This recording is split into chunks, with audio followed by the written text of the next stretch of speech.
특정한 사람이 방에 들어오는 순간 아무 말도 하지 않았는데 공기가 달라지는 경험을 해본 적 있으신가요?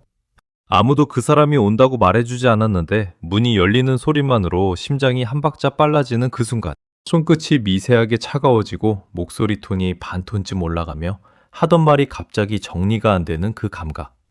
혹시 지금 떠오르는 사람이 있다면 이 영상은 끝까지 보셔야 합니다. 왜냐하면 그 감각은 착각이 아니거든요. 신경과학에서는 이것을 자율신경계의 각성 반응이라고 부릅니다.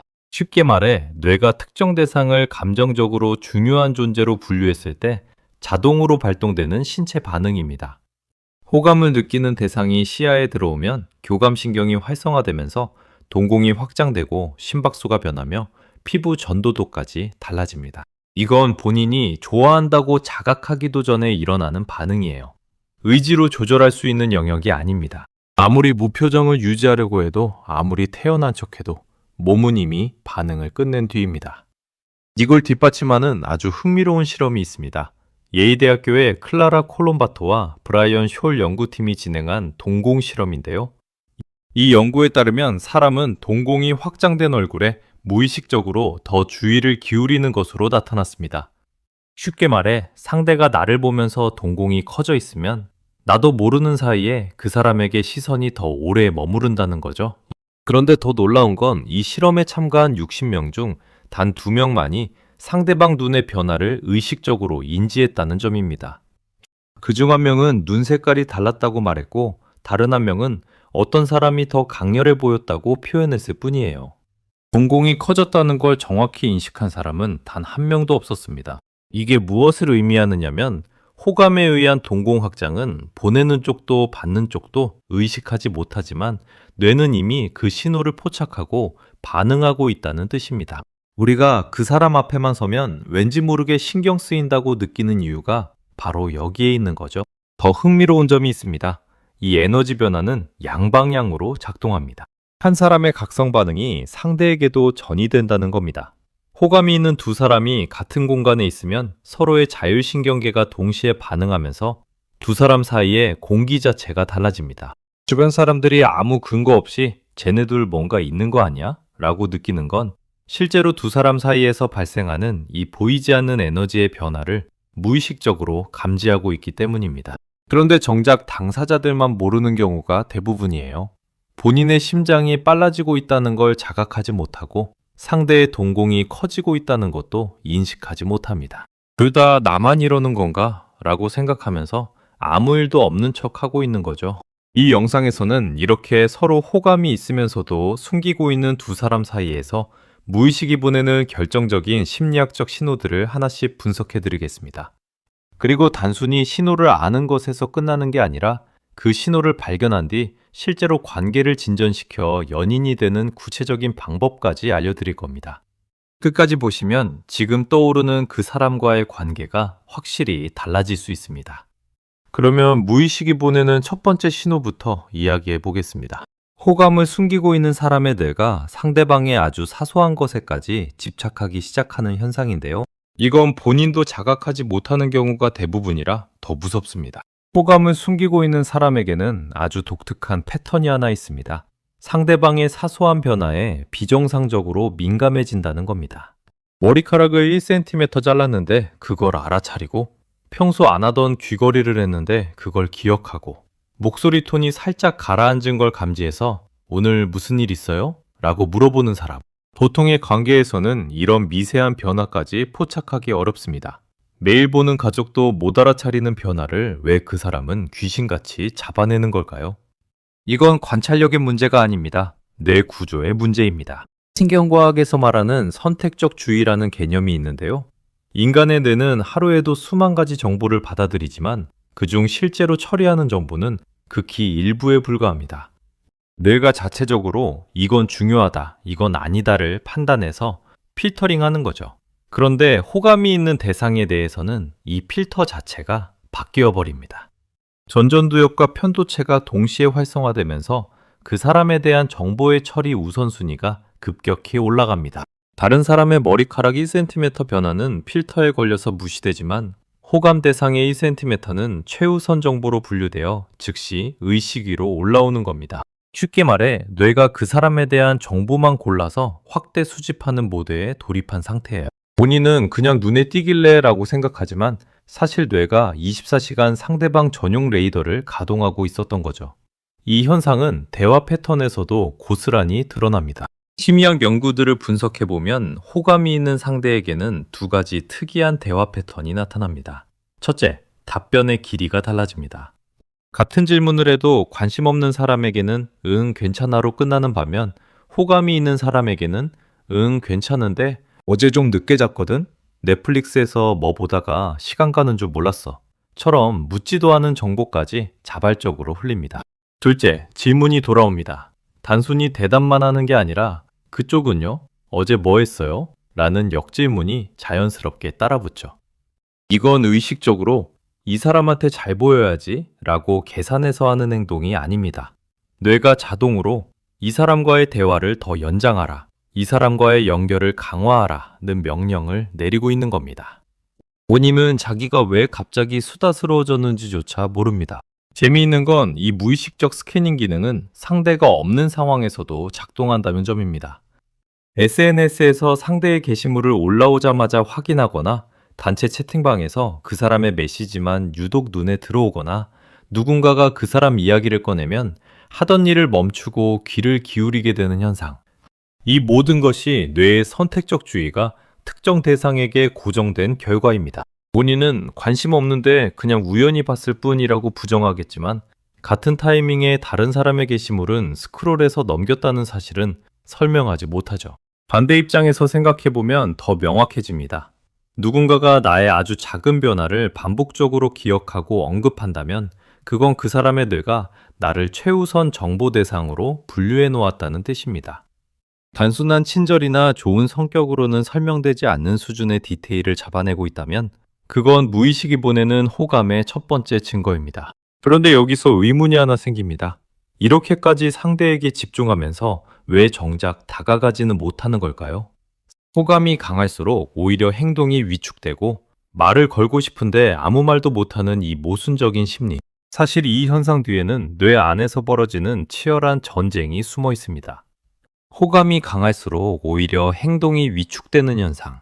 경험해 보신 적 있나요? 분명 말을 걸고 싶은데 입이 안 떨어지고 눈이 마주치면 반사적으로 고개를 돌려버리고 상대가 다가오면 오히려 한 발짝 물러서게 되는 그 순간. 겉으로 보면 관심이 없는 것처럼 보이지만 사실 그 안에서는 정반대의 일이 벌어지고 있습니다. 심리학에서는 이것을 접근 회피 갈등이라고 부릅니다. 호감이라는 감정이 뇌의 보상 회로를 자극하면서 다가가라는 신호를 보내는 동시에 거절에 대한 공포가 위협 회로를 활성화시키면서 멈춰라는 신호를 쏘아대는 겁니다. 뇌 안에서 엑셀과 브레이크가 동시에 밟히고 있는 상태예요. 그 결과 밖에서 보면 이해할 수 없는 행동들이 나타납니다. 대표적인 게 근접 회피 패턴입니다. 상대방 근처에 있으려고 하면서도 직접적인 접촉은 피하는 묘한 거리 유지가 반복되는 거죠. 단체 모임에서 자연스럽게 그 사람 옆자리에 앉아놓고는 정작 대화는 반대편 사람과 합니다. 회사에서 그 사람이 자주 가는 카페를 우연히 찾아가 놓고는 막상 마주치면 먼저 인사하지 못하고 폰만 보는 척하죠. 채팅에서도 마찬가지입니다. 먼저 연락을 하고 싶어서 대화창을 열었다가 닫기를 3번쯤 반복하고 겨우 메시지를 보내놓으면 상대가 답장했을 때 일부러 시간을 두고 답합니다. 빨리 읽고 싶어 죽겠는데 바로 읽으면 너무 티나잖아 라는 생각이 브레이크를 거는 거예요. 이 모든 행동이 계산된 밀당이 아닙니다. 뇌 안에서 벌어지는 접근 회피 갈등의 직접적인 산물이에요. 이 현상이 특히 극단적으로 나타나는 경우가 있습니다. 바로 두 사람 다 호감을 숨기고 있을 때입니다. 한쪽이 살짝 다가오는 기색을 보이면 다른 쪽이 겁먹고 물러서고 물러선 쪽이 역시 관심 없나 보다 라고 판단해서 한 발짝 더 뒤로 빠지면 이번에는 처음에 다가왔던 쪽이 불안해져서 다시 신호를 보내는 감정적 시소 현상이 반복됩니다. 주변에서 보면 둘이 왜 저러나 싶을 정도로 명백한데 정작 당사자들은 그 사람이 나한테 관심이 없는 것 같다고 착각하고 있는 거죠. 강한 이끌림과 주저함이 동시에 보이는 상태. 이것은 무관심의 신호가 아니라 오히려 감정이 깊어지고 있다는 역설적인 증거입니다. 그런데 이 접근의 피 갈등 속에서 한 가지 통제가 안 되는 영역이 있습니다. 바로 몸입니다. 입으로는 아닌데 라고 말하면서도 몸은 이미 완전히 다른 대답을 하고 있거든요. 인간의 비언어적 커뮤니케이션은 전체 소통의 60%에서 70%를 차지하는데 특히 호감과 관련된 신체 반응은 대뇌 피질의 의식적 통제를 거치기 전에 변연계에서 먼저 처리됩니다. 본인이 관심 없는 척 해야지 라고 결심하기도 전에 몸이 먼저 움직여버리는 거예요. 호감 있는 사람 앞에서 고개를 좌우로 기울이는 행동이 평소보다 현저히 증가하고 대화 중 손바닥과 손목 안쪽을 무의식적으로 보여주는 파밍 행동이 나타나며 상대의 자세나 제스처, 심지어 호흡 리듬까지 따라하는 미러링 현상이 발생합니다. 이 반응들은 의도적으로 연출하기 극히 어렵습니다. 거울 뉴런이라는 신경 시스템이 상대의 행동을 자동으로 복제하면서 나타나는 현상이기 때문이죠. 2025년 신경과학 저널에 발표된 연구에 따르면 이 거울 뉴런 시스템은 단순히 동작을 모방하는 수준을 넘어서 상대의 감정 상태까지 내면적으로 복제하는 기능을 수행합니다. 이것을 학술적으로 정서적 공명이라고 부르는데요. 좋아하는 사람이 웃으면 나도 모르게 입꼬리가 올라가고 상대가 한숨을 쉬면 가슴이 답답해지는 이유가 바로 이 시스템 때문입니다. 몸이 말보다 먼저 반응하는 이유, 그리고 그 반응을 아무리 숨기려 해도 숨길 수 없는 이유가 여기에 있습니다. 그렇다면 이 감정적 공명이라는 현상은 정확히 어떤 메커니즘으로 작동하고 이걸 통해 상대의 숨겨진 호감을 어떻게 확인할 수 있는 걸까요? 감정적 공명이라는 말을 들으면 뭔가 추상적으로 느껴질 수 있습니다. 하지만 이건 시적인 표현이 아니라 신경과학으로 증명된 실제 뇌 반응입니다. 소리굽새를 떠올려 보세요. 하나의 소리굽새를 치면 옆에 놓인 같은 주파수의 소리굽새가 건드리지도 않았는데 진동을 시작합니다. 감정적 공명도 이와 같은 원리입니다. 한 사람의 감정 상태가 상대방의 뇌에 전이되어 동일한 감정적 진동을 일으키는 현상이죠. 그런데 모든 소리굽새가 다 공명하는 건 아닙니다. 주파수가 맞아야 합니다. 감정도 마찬가지예요. 누구에게나 공명이 일어나는 게 아니라 특정한 상대에게 유독 강하게 작동합니다. 그리고 그 특정한 상대가 바로 호감을 느끼고 있는 사람입니다. 신경과학적으로 이 현상을 분석해보면 뇌의 변연계와 섬역, 전대상 피질이 동시에 활성화되면서 발생하는 반응입니다.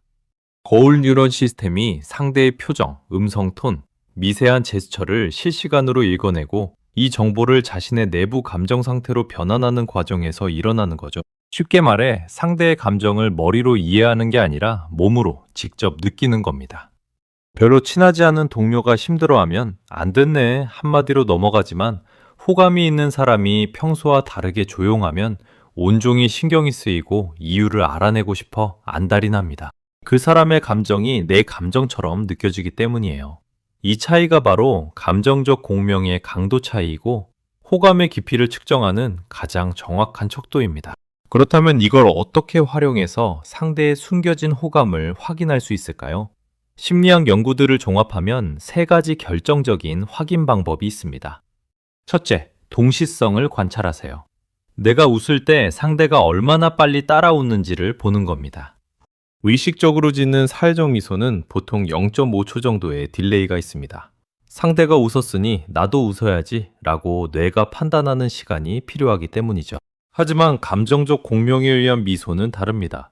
거의 동시에 나타납니다. 거울 뉴런이 의식적 판단을 거치지 않고 바로 반응하기 때문이에요. 내가 웃는 순간 상대의 입꼬리가 거의 동시에 올라간다면 그건 예의상 웃는 게 아니라 뇌가 자동으로 감정을 복제하고 있다는 증거입니다. 둘째, 감정 모니터링의 정확도를 확인해 보세요. 내가 특별히 티를 내지 않았는데 상대가 먼저 오늘 좀 힘들어 보여요. 혹은 무슨 일 있어요? 라고 물어온 적이 있나요? 이건 상대의 뇌가 나의 감정 상태를 실시간으로 모니터링하고 있다는 뜻입니다. 앞서 설명한 선택적 주의와 감정적 공명이 동시에 작동하고 있는 거죠.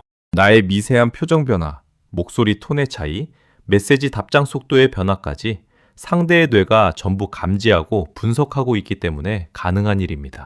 보통의 관계에서는 이 정도 수준의 감정 추적이 일어나지 않습니다. 이것은 상대의 뇌가 나를 감정적으로 최우선 대상으로 등록해 놓았다는 명확한 증거입니다. 셋째, 물리적 거리입니다. 이건 가장 원초적이면서도 가장 정확한 신호입니다.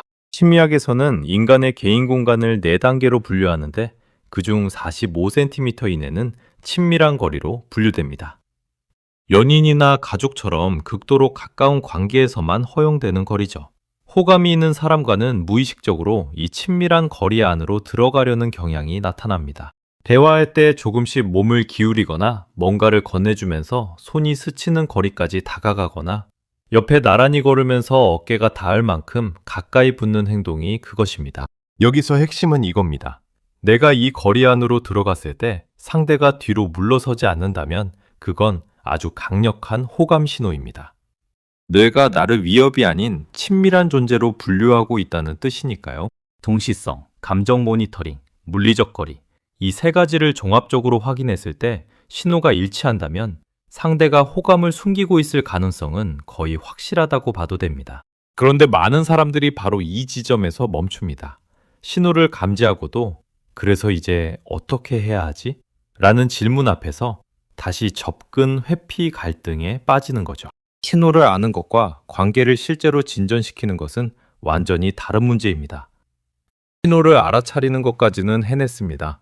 상대의 동공이 커지는 것도 봤고 내 사소한 변화를 기억하는 것도 확인했고 가까이 가도 물러서지 않는다는 것도 느꼈습니다. 그런데 바로 이 지점에서 대부분의 사람들이 아무것도 하지 못한 채 시간을 흘려보냅니다. 확신이 없어서, 괜히 어색해질까봐, 지금 이 관계가 망가지면 어쩌지? 이 모든 생각이 앞서 설명한 접근, 회피 갈등의 연장선입니다. 뇌의 위협 회로가 실패하면 끝이야 라는 경고를 끊임없이 보내고 있기 때문이죠. 하지만 냉정하게 생각해보면 신호가 나왔는데도 아무것도 하지 않는 것이야말로 가장 확실한 실패입니다. 상대도 같은 갈등 속에 있다는 걸 이미 알고 있으니까요. 둘 다 기다리기만 하면 아무 일도 일어나지 않습니다. 그래서 2단계에서는 감정이 아니라 전략이 필요합니다. 심리학에서 검증된 3단계 접근법을 지금부터 알려드리겠습니다. 첫 번째 단계는 무의식적 신호에 응답하기입니다. 상대가 보내는 무의식적 신호를 감지했다면 나도 같은 수준의 신호를 돌려보내는 겁니다. 갑자기 고백을 하라는 게 아닙니다. 상대가 내 작은 변화를 기억했다면 나도 상대의 작은 변화에 반응해 주는 거예요. 오늘 목소리가 좀 다른 것 같은데 컨디션 괜찮아요? 이 한마디가 상대의 뇌에 아주 강력한 메시지를 보냅니다. 이 사람도 나를 관찰하고 있다는 신호가 무의식에 각인되는 거죠. 상대가 미러링을 하고 있다면 나도 자연스럽게 상대의 제스처를 따라해 보세요. 상대가 물을 마시면 나도 물을 마시고 상대가 턱을 개면 나도 비슷한 자세를 취하는 겁니다. 의식적으로 하면 어색하지 않냐고요? 놀라운 건 상대의 뇌는 이걸 의식적으로 분석하지 않는다는 점입니다. 거울 뉴런 시스템이 무의식 수준에서 이 사람이 나와 동기화되고 있다고 처리하기 때문에 상대는 이유를 모른 채 나와 함께 있으면 편하다고 느끼게 됩니다. 이게 첫 번째 단계의 핵심입니다. 고백이 아니라 동기화, 무의식 대 무의식으로 나도 같은 마음이야 라는 신호를 교환하는 거예요. 두 번째 단계는 안전한 자기 개방입니다. 심리학에서는 이것을 점진적 자기 노출이라고 부르는데요. 연구에 따르면 자기 개방의 수준이 상호적으로 높아질수록 두 사람 사이의 친밀감이 급격히 상승하는 것으로 나타났습니다. 방법은 이렇습니다. 자신의 약한 면을 살짝 보여주는 거예요. 사실 저 이런 자리에서 좀 긴장하는 편이에요 라든가 솔직히 말하면 아까 실수해서 좀 창피했어요 처럼 완벽하지 않은 나를 살짝 드러내는 겁니다. 이게 왜 효과적이냐면 상대의 뇌가 이 행동을 이 사람이 나를 신뢰하고 있다는 신호로 해석하기 때문입니다. 신뢰 신호를 받은 뇌는 자동으로 같은 수준의 개방으로 응답하려는 충동을 느낍니다. 이것을 심리학에서 자기 노출의 상호성 원칙이라고 부릅니다. 내가 벽을 한 장 낮추면 상대도 한 장 낮추는 거예요. 이 과정이 반복되면서 두 사람 사이의 심리적 거리가 빠르게 좁혀집니다. 핵심은 한 번에 벽을 다 허무는 게 아니라 상대의 반응을 보면서 한 장씩 낮추는 겁니다. 상대가 나의 개방에 비슷한 수준으로 응답한다면 다음 단계로 넘어갈 준비가 된 거예요. 세 번째 단계는 결정적 순간 만들기입니다. 앞에 두 단계를 통해 무의식적 동기화와 심리적 거리 좁히기가 이루어졌다면 이제 물리적 환경을 바꿔야 합니다. 단체 모임이 아니라 둘만의 시간을 만드는 겁니다. 대단한 이벤트가 필요한 게 아닙니다. 그 카페 가보고 싶었는데 같이 가볼래요? 처럼 자연스러운 핑계면 충분합니다. 중요한 건 둘만의 공간에서 앞서 확인했던 신호들을 다시 한번 확인하는 겁니다. 평소보다 한 단계 가까운 물리적 거리를 시도해 보세요. 이때 상대가 거리를 유지하지 않고 오히려 더 가까이 온다면 그것은 무의식이 보내는 최종 허락의 신호입니다. 이 순간이 바로 숨겨왔던 마음을 꺼내도 되는 타이밍이에요. 그리고 이 세 단계를 거쳐 두 사람의 관계가 어떻게 바뀌는지 마지막으로 정리해 드리겠습니다. 지금까지 이야기를 하나의 흐름으로 연결해 보겠습니다. 처음에는 그 사람이 같은 공간에 들어오는 것만으로 공기가 달라지는 거 느꼈습니다. 심장이 빨라지고 손끝이 차가워지고 괜히 하던 말이 꼬이는 그 감각. 자율신경계가 보내는 첫 번째 신호였죠. 그 다음에는 상대의 사소한 변화가 유독 눈에 들어오기 시작했습니다. 머리카락이 센티메타, 평소와 다른 표정, 목소리 톤의 미세한 차이. 뇌가 그 사람 전용 레이더를 가동하고 있었던 겁니다. 다가가고 싶은데 멈추고 말을 걸고 싶은데 괜한 말만 꺼내게 되는 접근 회피 갈등도 겪었습니다. 입으로는 관심 없는 척했지만 몸은 이미 상대를 향해 기울어져 있었고 거울 뉴런 시스템이 상대의 감정까지 그대로 복제하면서 감정적 공명이라는 현상이 일어나고 있었죠. 이 모든 것들은 하나의 결론을 가리키고 있습니다. 무의식은 처음부터 알고 있었다는 겁니다. 내가 그 사람을 좋아하고 있다는 것을, 그리고 그 사람도 나를 좋아하고 있다는 것을. 이 신호들에서 가장 중요한 공통점은 의도적으로 연출하는 것이 사실상 불가능하다는 점입니다. 동공의 확장을 의지로 조절할 수 없고 자율신경계의 각성 반응을 연기할 수 없으며 거울 뉴런의 작동을 억지로 만들어낼 수 없습니다. 아무리 뛰어난 배우라도 이 반응들을 완벽하게 재현하는 건 불가능에 가깝습니다. 그래서 이 신호가 나타났다는 것 자체가 감정이 진짜라는 증거이고 상대방에게서 이 신호를 발견했다면 상대 역시 같은 마음을 숨기고 있을 가능성이 매우 높습니다. 하지만 신호를 아는 것만으로는 아무것도 변하지 않습니다. 수많은 관계가 바로 이 지점에서 멈춰버립니다. 신호는 읽었는데 용기가 없어서 타이밍을 잡지 못해서 조금만 더 확인하고를 반복하다가 결국 그때 말할 걸 이라는 후회만 남기는 거죠. 심리학자들이 수십 년간의 연구를 통해 내린 결론은 명확합니다. 호감의 신호는 시간이 지나면 약해지는 게 아니라 억눌러집니다. 처음에는 몸이 먼저 반응하고 뇌가 뒤따라갔지만 시간이 지나면 뇌의 방어 기제가 점점 강해지면서 착각이었나 보다, 그냥 친절한 거겠지 라는 합리화가 시작됩니다. 상대도 마찬가지예요. 아무리 강한 호감도 상대의 반응이 없으면 결국 스스로를 보호하기 위해 감정의 문을 닫아버립니다. 그래서 신호를 발견한 지금이 가장 중요한 타이밍입니다. 무의식적 신호에 같은 수준의 신호로 응답하고 자기 개방을 통해 심리적 거리를 한 장씩 좁히고 둘만의 시간에서 물리적 거리를 확인하는 3단계 전략. 이 과정을 실행에 옮기면 두 사람의 관계는 반드시 변합니다. 왜냐하면 두 사람의 무의식은 이미 서로를 향하고 있었기 때문입니다. 부족했던 건 감정이 아니라 그 감정을 연결할 다리였을 뿐이에요. 숨기고 있던 마음이 마침내 밖으로 나오는 순간 돌이켜보면 모든 신호가 처음부터 같은 방향을 가리키고 있었다는 걸 알게 될 겁니다. 그 사람 앞에서만 달라졌던 공기, 이유 없이 신경 쓰였던 사소한 것들, 다가가고 싶으면서도 멈출 수밖에 없었던 그 망설임까지 전부 무의식이 보낸 답이었습니다. 이 영상이 지금 마음속에 떠오르는 그 사람에게 한 발짝 다가갈 수 있는 작은 용기가 되었으면 좋겠습니다. 무의식은 거짓말을 하지 못합니다. 그리고 그 무의식이 가리키는 방향을 믿어보셔도 됩니다. 도움이 되셨다면 좋아요와 구독으로 응원해주세요. 다음 영상에서는 더 깊은 심리학 이야기로 찾아오겠습니다.